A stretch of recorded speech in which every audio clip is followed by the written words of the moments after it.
mais uma vez com Café com a Ursa. Hoje com a presença do nosso amigo Marcelo Nascimento, presidente municipal do Partido dos Trabalhadores, CPI. Bom dia, boa tarde, boa noite a todos os nossos telespectadores que venham assistir o nosso programa aqui no nosso canal do YouTube Café com a Ursa. Hoje com a presença desse jovem militante das causas sociais, Marcelo Nascimento, presidente do Diretório Municipal do Partido dos Trabalhadores aqui na nossa capital. É com você, Rodrigo. Marcelo, é uma grande honra estar hoje com a sua presença aqui no nosso estúdio aqui do Café com a Ursa. Marcelo, qual é o sentimento do Partido dos Trabalhadores neste momento, quando o presidente Lula está na frente das pesquisas, né? Os reacionários estão todos arrancando os cabelos, né? Tentando de todas as formas, através da violência, como está acontecendo com vários militantes que estão nas ruas, e aconteceu jogar ovos em cima dos militantes, arranhar carro de alguns militantes aqui em Maceió, né? E haverá realmente esse enfrentamento contra esses neonazistas que estão hoje apoiando o Bolsonaro, que se identificam com os mesmos sentimentos neonazistas, né? Qual o sentimento do Partido Trabalhador neste momento histórico que estamos vivendo aqui em Alagoas e no Brasil? Meus amigos, minhas amigas, eu quero cumprimentar todos aqui em nome do Raudrim, do nosso companheiro Fernando CPI, do Rodrigo, que está ali na técnica, né? Estender esse abraço a todos os amigos e amigas da União dos sites e semanários de Alagoas, né? Que muito bem representado aqui por Fernando e Raudrim. E, Raudrim, na realidade, o momento que nós atravessamos é um momento bastante sombrio, né? A população brasileira tem passado por momentos muito difíceis, né? Só igualado a alguns momentos que nós tivemos de grande crise econômica e social. Eu sempre tenho dito que nós estamos atravessando pelo menos 3 crises no país. A crise sanitária, né? Porque nós estamos ainda aprendendo a lidar com a pandemia que tem assolado todo o universo, né, todos os países, o mundo inteiro, né, e cada país tem respondido de uma forma diferente a esse fenômeno, a essa pandemia. O Brasil, por sinal, foi omisso, o governo brasileiro foi omisso inicialmente ao não adotar algumas medidas sanitárias, algumas medidas importantíssimas para sanar e prevenir essa pandemia de Covid-19. A outra crise que a gente se reporta também é a crise econômica. Nós estamos num momento de forte indicadores, né, de baixos indicadores econômicos. O Brasil atravessa uma crise nunca vista pelo menos nos últimos 20 anos, né? Diferente dos governos do Partido dos Trabalhadores. Eu não estou dizendo isso apenas porque sou um ativista, um dirigente do PT, mas também porque muitos pesquisadores e estudiosos, economistas, têm essa mesma opinião, compartilham essa mesma opinião que eu, que Lula e Dilma, Fernando, procuraram minimizar, né, mitigar os impactos da crise econômica junto à população, sobretudo aquelas pessoas que têm menos condições de sobreviver. Então, diferentemente do governo Bolsonaro, que aprofundou a crise, né? E a própria Lava Jato foi um fenômeno que, diferente da Itália, né, aquela operação Mãos Limpas, que preservou as grandes indústrias nacionais. Aqui no Brasil, nós vimos fechar as indústrias, sobretudo as indústrias que empregavam pelo menos 40 milhões de empregos nós tínhamos fornecido por essas indústrias, né? A própria JBS, a empresa nacional que a Braskem é vinculada também, que eu não recordo agora o nome, mas também é o Odebrecht, né? Então, essa operação Lava Jato, que finalmente foi desmascarada e foi revelado para a população brasileira que era um conluio de parte do Judiciário, do Ministério Público e da classe política e da elite nacional e internacional, ela prestou um desserviço à nação brasileira. brasileira, Fernando, na medida em que colocou nas margens do desenvolvimento, nas margens da cidadania, milhões e milhões de brasileiros que tiveram seu emprego perdido durante esse período em consequência desse fenômeno. Então, a crise sanitária, a crise econômica aliada à crise política, porque nós estamos, Haldrin, verdadeiramente passando por uma crise política, né? O judiciário, o próprio legislativo e o executivo estão a todo tempo se desentendendo, não há uma harmonia entre os poderes. E por que não há essa harmonia entre os poderes da República Brasileira? Porque o mandatário maior, o chefe do Poder Executivo Nacional, o presidente Bolsonaro, trata os ministros do Supremo sobre ameaça. E nessa harmonia de poderes, um poder não pode se sobrepor ao outro. Um poder não pode tratar o outro com autoritarismo. Não pode tratar o outro de forma a menosprezar o seu papel republicano. Então nós estamos vivendo um verdadeiro momento de crise política, gerada exatamente por um desgoverno, né, um mandatário da República que não tem perfil para estar no cargo e já demonstrou isso por diversas ocasiões, seja negligenciando a relação com a população, com os setores mais socialmente discriminados e negligenciados da nossa população, mulheres, idosos, crianças, LGBT, quilombolas, né? Agora mesmo nós tivemos o fenômeno do FIES, que eu acho que essa questão do FIES precisa ter um olhar republicano, né, por parte do nosso mandatário, mas também nós não podemos escancarar sob o viés eleitoreiro, né? As dívidas podem ser perdoadas ou podem ser parceladas. Podem ser parceladas, mas nunca utilizadas de forma eleitoreira, como está ocorrendo no momento, né? Se bem que o PT é a favor da ampliação das vagas no ensino público, nas universidades, institutos federais, universidades estaduais e federais, mas as pessoas que optam pelo ensino, pelo acesso à educação através das universidades públicas, precisam, principalmente as pessoas de baixa renda, precisam ter esse apoio por parte do governo. Então, meus amigos, nós estamos atravessando, Haldrin, esse momento de forte crise econômica, política e sanitária, e o PT, o presidente Lula, tem surgido como uma alternativa viável, né, por parte da população para enfrentar esse caos que está aí. E eu digo sem sombra de dúvida, no Brasil, Fernando, não tem terceira via. Não estou plagiando ninguém, é a minha concepção particular. O Brasil não tem lugar para a terceira via. Hoje nós temos uma polarização entre a barbárie que está aí instalada através do presidente Bolsonaro e uma alternativa democrática, que é a candidatura do presidente Lula, e que não é um novato, um neocandidato, um neopresidente. O Lula já foi presidente desse país, já governou esse país por 2 mandatos, elegeu a sua sucessora, que governou o país por 1 mandato e meio, pelo menos. Então a população brasileira já conhece o modo petista de governar e sabe muito bem para quem é que esse modo petista de governar olha com mais atenção, tem um olhar mais atento para as classes mais populares, para as pessoas que mais precisam do Estado brasileiro.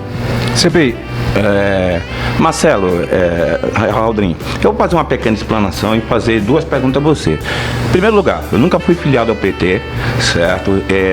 Tanto está o presidente aqui, e nem sou filiado ao PT até hoje. Agora, você não admitir que vivemos o auge da sociedade brasileira no governo petista, ou você é burro, tapado, ou como diz na gíria popular aqui no estado, ou fuma muita maconha estragada, certo? E dizer, eu vou fazer 2 perguntas depois de fazer a minha explanação, depois, não, PT é comunista. Como é que um partido é comunista se nos seus governos ele tinha uma bancada que tinha PTB, PL, PSD, tinha todos os partidos nele? Gente, vamos estudar, vamos ter conhecimento político, discernimento para poder entender as coisas. Nós vivemos numa sociedade de porra louca, Marcelo, onde as pessoas dizem o que querem, ouvem besteiras, mentiras e botam isso no seu dia a dia. E desde o início da Operação Lava Jato, eu fazia faculdade, segundo período. Eu dizia, gente, estude direito penal, processo penal, o devido processo legal. Isso vai dar chabu, isso não vai dar em nada. O Lula vai votar nos braços do povo, não, porque o mito, porque o Moro. Olha aí, tudo que está acontecendo. Você vê a própria Rede Globo falar o Brasil todo, né? Como se fosse um sentimento de desculpa, dizendo que tudo foi mentira, tudo isso foi aquilo, chegando. E o povo não enxergar o que é que está acontecendo com a população brasileira. E o pior de tudo, Marcelo, para fazer a pergunta que eu vou lhe fazer daqui a um pouquinho, o que me deixa mais revoltado, me desculpa a expressão, a todos os telespectadores, a você, Rodrigo, meu amigo, a você, pô, os cabas roubam, dilapidam, mentem, jogam mentira na televisão, em rede social e depois ficam usando o nome de Deus em vão, usando Deus acima de tudo, Brasil acima de tudo. Vão tomar vergonha, minha gente, vão procurar um lavado de roupa, vocês vão ser jogados na lata do lixo da história do nosso país. Marcelo, tudo que eu falei, o que você já falou, isso, né, já foi digerido. Agora, o que é que leva uma sociedade a cair num conto de vigário desse? O que é que leva o povo, apesar a maioria da população não ter acesso à educação, ser manipulado pela mídia, mas tem televisão e tem jornal, o que é que leva uma população a cair nesse conto do vigário que ocorreu na história do Brasil? Fernando, eu também tenho formação jurídica e tem uma máxima, né, no direito que diz que quando o direito ignora a realidade se vinga do direito, né? E é a pura realidade. Foi exatamente isso que aconteceu. Qualquer estudante de direito dos primeiros períodos que compreende perfeitamente os princípios da democracia sabe que o direito de defesa e a presunção da inocência, né, Rodrigo, que também tem formação jurídica, é um princípio basilar não só do direito, como de qualquer constituição democrática, qualquer república democrática, né? E esse direito foi violado. A presunção da inocência, que segundo a nossa Constituição Federal garante às pessoas recorrer até a última instância do Poder Judiciário, não foi respeitada. Então, sob o argumento de que Lula infringiu a lei ficha limpa, que não poderia ser candidato com a condenação em primeira instância no juiz lá de Curitiba, né? Se questiona até a jurisprudência do juiz de Curitiba para julgar esses casos. Mas, finalmente, o próprio Supremo Tribunal Federal, depois de todas as provocações, né, da defesa do presidente Lula, reconheceu que o processo foi viciado, que houve um desde complô. O início, né? Desde o início. Houve um complô, né? O Intercept, aquela organização internacional, foi fundamental, revelou que houve, inclusive, um conluio entre o juiz Moro e setores do Ministério Público Federal, de forma que foi um processo premeditado para prejudicar a candidatura do presidente Lula e tirar o PT da linha sucessória. Um juiz totalmente parcial, isso, né? Exatamente. Isso, né, que chama até no inglês lawfare, né? Houve um lawfare, né, por parte do judiciário brasileiro e da classe política. Isso a opinião pública internacional já dizia abertamente, né?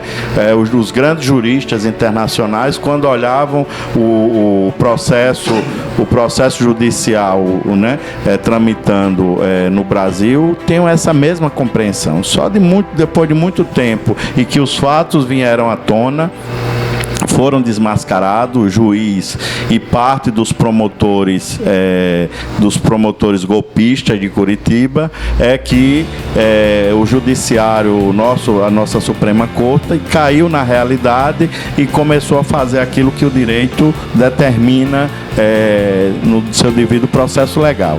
Então, essa parte judicial, nós entendemos que foi a tramitação, o processo como um todo, Fernando, ele foi fundamental para que formasse uma narrativa perante a sociedade brasileira de que Lula era ladrão, de que Lula era corrupto, de que o PT é um partido de corrupto. Foi essa a lógica, a narrativa que se criou na sociedade brasileira, não só no período eleitoral, como também no decorrer dos primeiros meses do governo Bolsonaro, né? E isso veio à tona, foi desmascarado.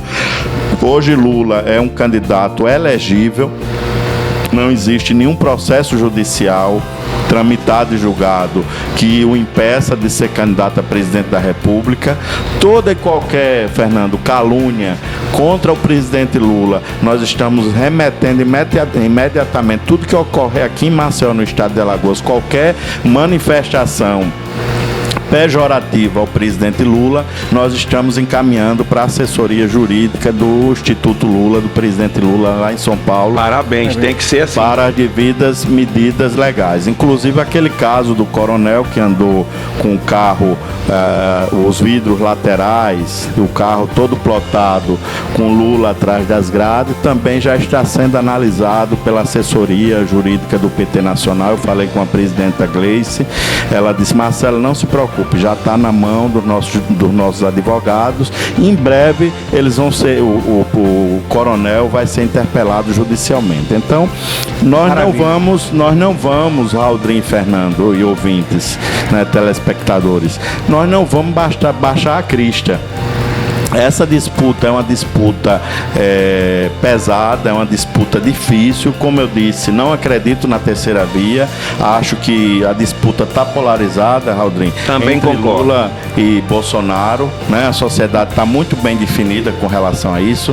Candidatura de Ciro Gomes, com todo respeito, apesar de todo o seu estilo emotivo, mas eu acredito que não prospera. As próprias pesquisas já atestam isso. A candidatura do João Dória também não prospera, não passa, né, da casa de 2 dígitos no máximo, e de forma que Lula e o atual presidente é que disputam esse processo eleitoral. E nós estamos disputando de forma muito democrática, muito tranquila, né? Não é o nosso modus operandi a violência, não é o nosso modus operandi a fake news, né? Com relação a isso, nós estamos impetrando ações nos judiciários estaduais, segunda e terceira instância, exatamente para coibir. E esperamos que a justiça eleitoral ela seja altiva, né? No sentido de coibir essas práticas aqui em Maceió e no estado de Alagoas. Então, para nós, não é surpresa o desempenho do presidente Lula nas pesquisas eleitorais, porque o Lula é muito querido do povo brasileiro. O povo brasileiro, na sua grande totalidade, acredita no presidente Lula. Tem o Partido dos Trabalhadores como isso tem pesquisa atestando como o partido mais querido da população brasileira, só pede para Coca-Cola, né? De forma que nós temos todos os elementos e não estamos convencidos de nenhuma vitória antecipada, Fernando. Claro. A gente acha que precisa conquistar o voto do eleitor, precisa dialogar com a população. Nós estamos fazendo aqui em Maceió, por exemplo, nesse período de pré-campanha, vários diálogos com a população, criando rodas de conversa, dialogando com setores de diversos profissionais das diversas categorias, filiando pessoas ao Partido dos Trabalhadores, ou seja, não estamos parados, né? Aqui em Maceió e no estado de Alagoas, o PT tem correspondido com altivez ao seu papel institucional, mesmo com todas as dificuldades, mesmo sabendo que Maceió, Raudrim, a região metropolitana, Lula e Dilma nunca ganharam eleição, com a única exceção, no segundo turno da eleição de Dilma, ela foi vitoriosa aqui em Maceió. Mas todas as outras eleições de Lula e de Dilma, nós perdemos na capital e ganhamos no estado. Esse quadro está começando a se reverter, né? Aqui em Maceió, segundo as pesquisas do Instituto de Pesquisa, nós já estamos com uma vantagem sobre o nosso adversário, de forma que nós vamos continuar trabalhando, fazendo nosso papel. O presidente Lula possivelmente deve fazer uma visita a Alagoas. Estava só esperando que esse imbróglio aí que se tornou judicializado, né, sobre a eleição indireta para governo governador Tampão pudesse ser concluído, ter um desfecho, e finalmente teve um desfecho. O governador Paulo Dantas foi nomeado e empossado, e o PT participa da gestão estadual, quer fazer um palanque grande aqui em Alagoas, com o Renan Filho para o Senado, com Paulo Dantas para o governo. Paulão é o nosso único federal do PT, numa federação com o PV e o PCdoB, e nós acreditamos na possibilidade de fazer 2 federais, 3 deputados estaduais, e estamos aí na luta. Grandes possibilidades de vocês fazerem 3 estaduais e 2 federais, não? Bem, Marcelo, na minha opinião, a candidatura de Ciro Gomes é um desserviço à esquerda brasileira. Tá? Sempre falam, né? A esquerda só se une quando estão na cadeia. Né? Agora, Ciro Gomes fez um desserviço desde a eleição de Haddad, quando ele foi para a França, né? Dando a vitória ao Bolsonaro.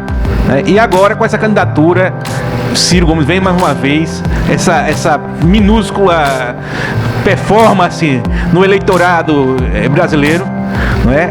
E muitas vezes vem com piadinhas, com conversas maldosas em relação ao presidente Lula, né? Eu acho que a candidatura de Ciro Gomes, na minha opinião pessoal, é um desserviço ao povo brasileiro e principalmente às forças de esquerda, né? E hoje hoje não se diz uma candidatura só de esquerda, mas uma aliança, né? Uma frente nacional contra o fascismo aqui no Brasil, né? Mas infelizmente essa candidatura de Ciro Gomes, para mim, é um desserviço ao povo brasileiro.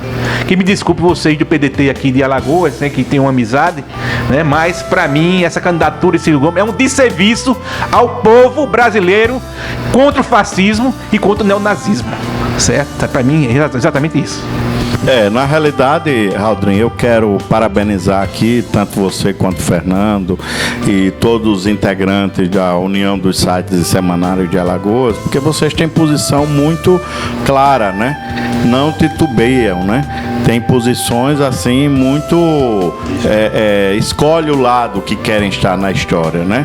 Igualmente a imprensa inglesa. A imprensa inglesa, ela nos processos eleitorais, diferente aqui do Brasil, que tem uma hipocrisia, infelizmente, com todo respeito a meus amigos valorosos, jornalistas e profissionais da comunicação, mas no Brasil existe uma hipocrisia instalada no segmento da comunicação, quando você vê um profissional dizendo: eu sou imparcial, o meu veículo de comunicação é imparcial. Imparcial coisa nenhuma, não existe imparcialidade. Raldrin, desde menino, desde a época que eu fui para o seminário estudar papado, que eu não acredito em neutralidade. Não existe neutralidade. Quem diz que é neutro, ele está fazendo o jogo do mais forte. Com certeza, mano. Por isso que eu acho que a imprensa, ela tem que dizer para que veio, tem que tomar partido. A própria filósofa Judith Butler recentemente deu uma declaração que diz que jornalismo é coisa para quem tem coragem. Jornalismo não é pra gente que não é para covarde. De forma que eu concordo plenamente. Acho que a imprensa não me surpreende, setores da imprensa que já fazem um jornalismo voltado para a defesa dos interesses da elite nacional e internacional, e nós sabemos quais são esses veículos nacionais, Fernando, que fazem esse jogo em defesa da elite nacional. Não vou citar aqui os nomes, mas todos que têm o mínimo de compreensão sabem disso, né? E nós temos também muitos profissionais da comunicação que têm clareza de qual é o seu papel enquanto trabalhador. Porque uma coisa é você ser dono dos grandes veículos de comunicação desse país. Outra coisa é você ser trabalhador da educação, trabalhador da comunicação, né, da imprensa. Nós presenciamos agora, alguns anos atrás, um grande veículo de comunicação aqui do estado de Alagoas, um dos mais antigos, né, demitir em massa um número grande de jornalistas, de profissionais da comunicação, e o pior, sem sequer pagar as suas indenizações, o que é pior ainda. Né? Então, assim, essa postura de setores, né, do jornalismo, setores da comunicação aqui do estado de Alagoas, de se posicionarem mais do lado dos grandes, né, dos poderosos, isso, primeiro, que não me estranha. mas eu gosto de trabalhar com a sinceridade e a honestidade. Ou você ideologicamente se identifica com uma proposta ou ideologicamente se identifica com outra. Esse negócio de dizer que é neutro, imparcial, não existe. Então, primeiro, esclarecer essa questão. Segundo, colocar que nós estamos num momento, e o Haldrin definiu muito bem, num momento de combater o fascismo. Né? Quem lê um pouco, acompanha os noticiários a nível nacional e internacional, o Fernando sabe como é que o nazismo surgiu na Alemanha. O Hitler não deu golpe, não. O Hitler se submeteu, Haldrin, ao processo democrático. Foi eleito democraticamente pelos alemães lá no seu país. Aqui no Brasil não foi diferente, não. Né? Com certeza, leitura perfeita. O mandatário que está no poder, ele foi eleito pela maioria dos brasileiros. Claro que uma maioria um pouco maior do que a votação que nós tivemos na eleição passada, mas foi a maioria da população brasileira. O método que utilizou para isso é questionável, mas que teve voto nominais de pessoas, de brasileiros e brasileiras, foi. Então, a democracia se constitui essencialmente da disputa. Né? A disputa. Eu, por muitos anos, fui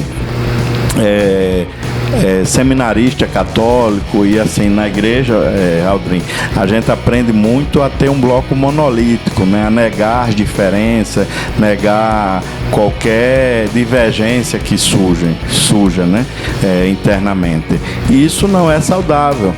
Na democracia nós precisamos reconhecer os diferentes e as disputas de projeto, reconhecer que tem sim uma disputa em trânsito no nosso país, né, que é entre as forças democráticas da sociedade, aqueles que defendem os direitos humanos.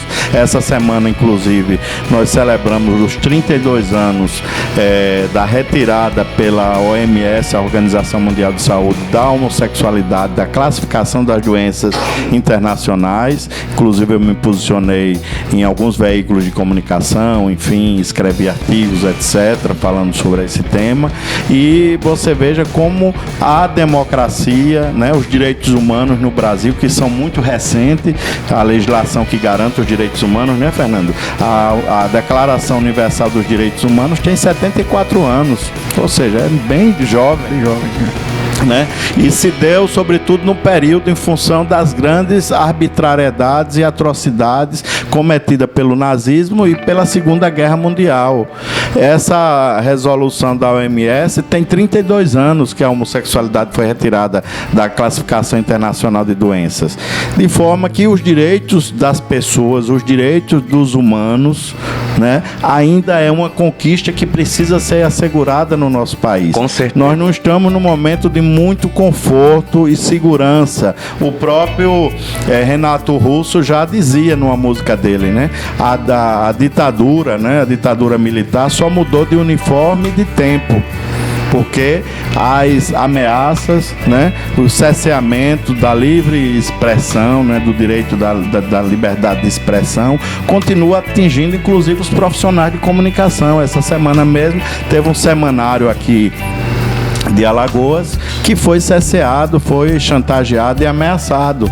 Então, a nossa democracia, a democracia brasileira, Fernando, é uma democracia que ainda está engatilhando. Nós ainda estamos longe das grandes repúblicas democráticas, né, sobretudo da Europa, onde a imprensa se posiciona de forma muito clara sobre aquilo que ela acredita ideologicamente. Aqui no Brasil, como eu disse inicialmente, ainda vivemos sobre uma forte hipocrisia, um falso moralismo, né, que a gente precisa aprender a fazer política, precisa aprender a viver em sociedade, reconhecendo as diferenças, respeitando, evidentemente, mas externando o nosso posicionamento. Amigo Marcelo, olha, o que acontece na minha avaliação é que Bolsonaro é um produto do lado mais podre da sociedade brasileira, que estava lá deitado em berço esplêndido, dormindo, né?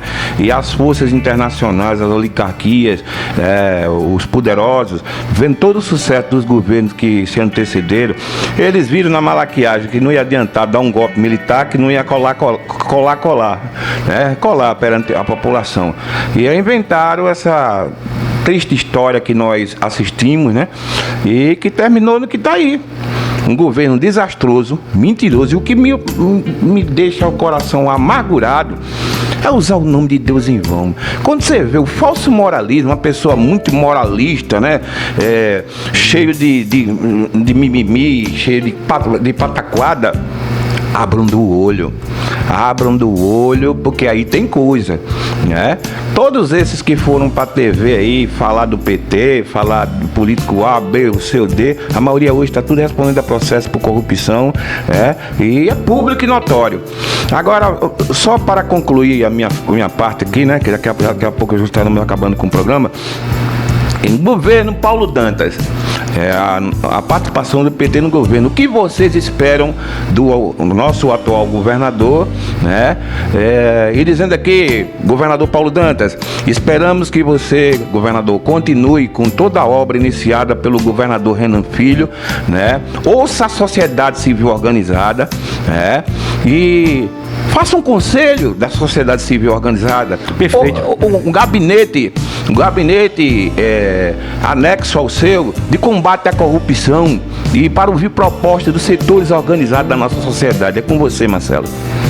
Fernando, eu acho que o governo Paulo Dantas tem uma responsabilidade, Aldrin, muito grande, né? Nesses 7 meses e 15 dias, né, de gestão.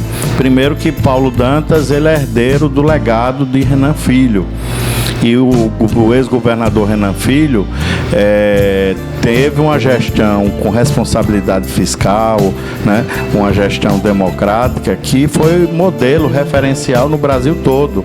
Enquanto que nos países do Sul, os estados do Sul e do Sudeste, nós tínhamos governo quebrando, em crise, deixando de pagar funcionários. Alagoas conseguiu ter um equilíbrio com fiscal, certeza, né? Apesar da crise sanitária que passamos, né? Exatamente.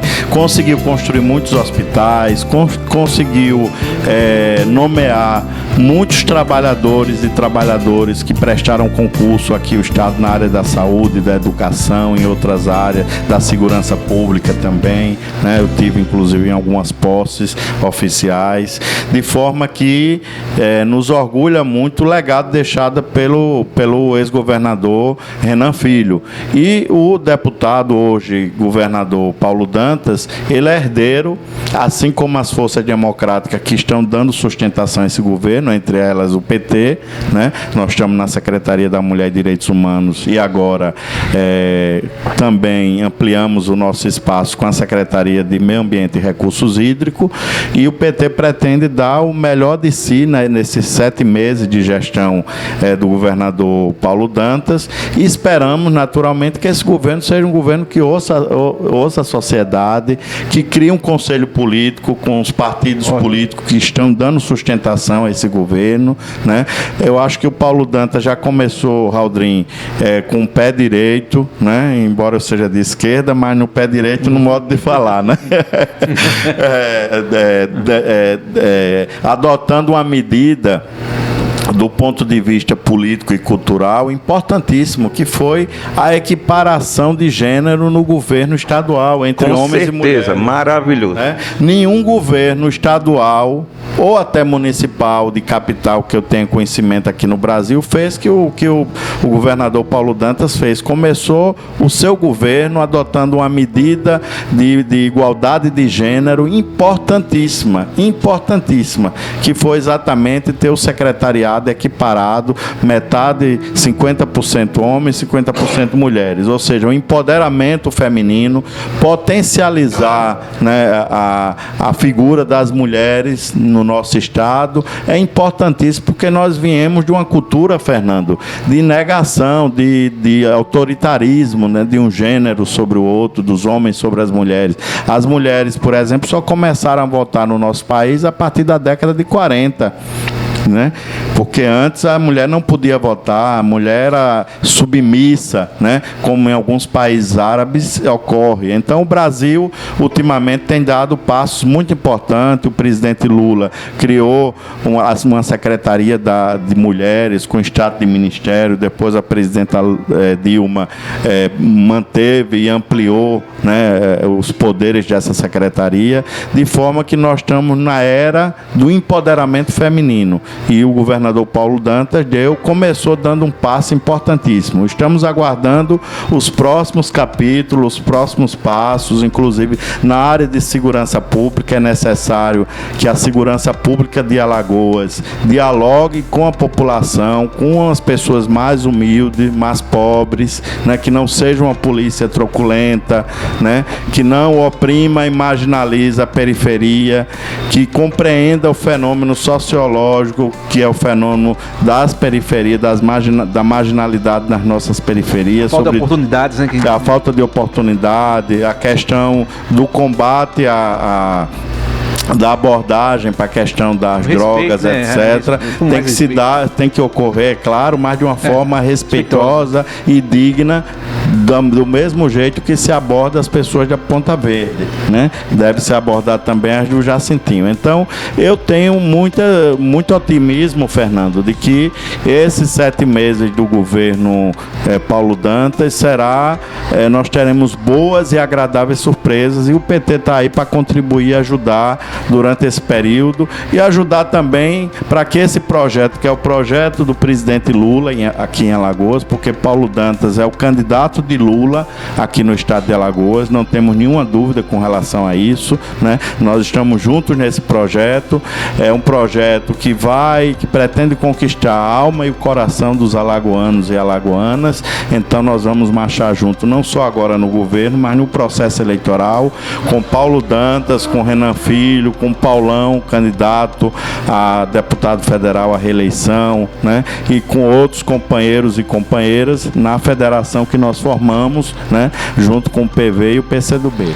Marcelo, para a gente concluir essa nossa conversa, nosso bate-papo aqui no Café com a Ursa, qual será a principal mensagem que o PT vai passar para o povo brasileiro? E outra questão, uma pergunta, quando o presidente Lula virá em Alagoas, tem alguma perspectiva? E se possa também externar as últimas palavras ao povo alagoano. Olha, a grande palavra de ordem da campanha do Partido dos Trabalhadores e de Lula chama-se esperança. Esperança, porque nós, Fernando, já resistimos durante todo esse governo esse governo genocida, arbitrário, autoritário, né, que retirou direitos da classe trabalhadora, aprovou essa reforma infame aí da trabalhista, que destruiu a CLT, a consolidação das leis trabalhistas, né, que foi construída com muito esforço da classe trabalhadora, ainda no governo de Getúlio Vargas, mas agora nos governos de Temer e Bolsonaro, a nossa CLT foi totalmente violada, aniquilada.